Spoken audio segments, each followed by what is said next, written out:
امریکہ میں اگر قرضوں کی حد بڑھانے پر ریپبلکنز اور ڈیموکریٹس میں اتفاق نہیں ہوتا تو اگلے ایک ہفتے میں امریکہ دیوالیہ ہو سکتا ہے۔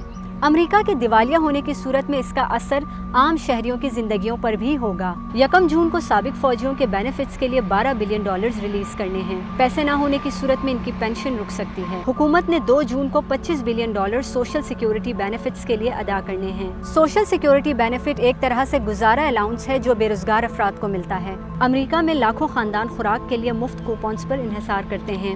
اسی طرح تمام اسکولوں میں ضرورت مند بچوں کے لیے مفت ناشتہ اور کھانا دیا جاتا ہے۔ ایک عام انسان کے لیے یہی وہ بینیفٹس ہیں جو ڈیفالٹ سے متاثر ہو سکتے ہیں۔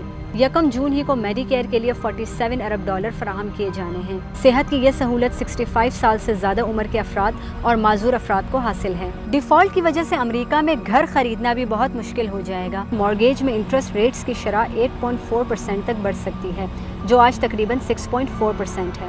اگر ڈیفالٹ کی وجہ سے معیشت زوال کا شکار ہو گئی تو ماہرین کے مطابق امریکہ میں 80 لاکھ سے زیادہ لوگ اپنی ملازمتوں سے ہاتھ دھو سکتے ہیں۔